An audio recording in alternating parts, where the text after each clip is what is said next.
Bienvenue tous. It's time now for our international press review. Chris Moore is here. Chris, anything on climate change in the press?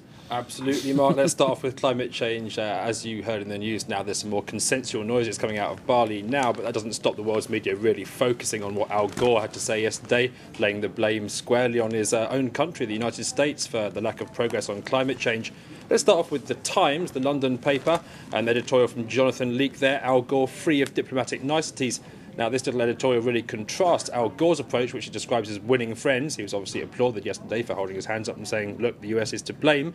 And the approach of James Connaughton, who's Bush's man there in Bali, who really just stood up in front of people and said, look, the US is taking the lead on climate change. Why don't you all follow? And that didn't win him many friends, really. Let's move on to The Australian now. There's a great photo in The Australian. You may recognise the man on the left. He's called Peter Garrett. Now Australia's Environment Minister, but formerly lead singer of Midnight Oil.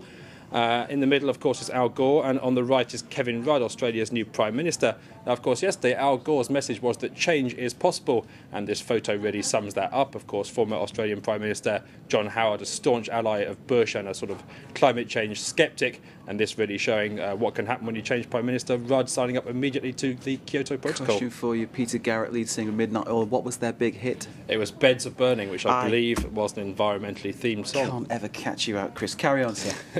OK, Libération now, their message really is that the EU and the US can carry on arguing as long as they want about climate change, but it is happening, and on the ground people are suffering. And they've got a great little feature on their website, actually, which has a kind of interactive map showing what they call the geopolitical conflicts which could result from climate change in terms of displaced populations, competition for resources and that kind of thing.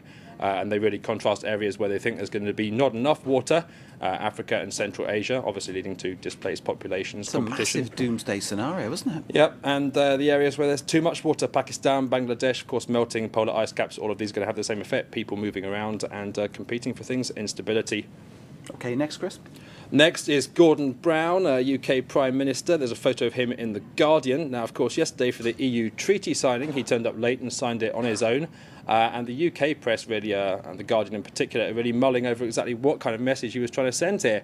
I mean, the Eurosceptics in the UK were saying, well done, Gordon, you know, show it to Europe. But they're also wondering, if you are a Eurosceptic, Gordon, what were you doing showing up in the first place? Meanwhile, the pro-European lobby were saying, what kind of message is this showing to the UK's European friends? So, as ever, Gordon Brown keeping them guessing. Absolutely, yeah.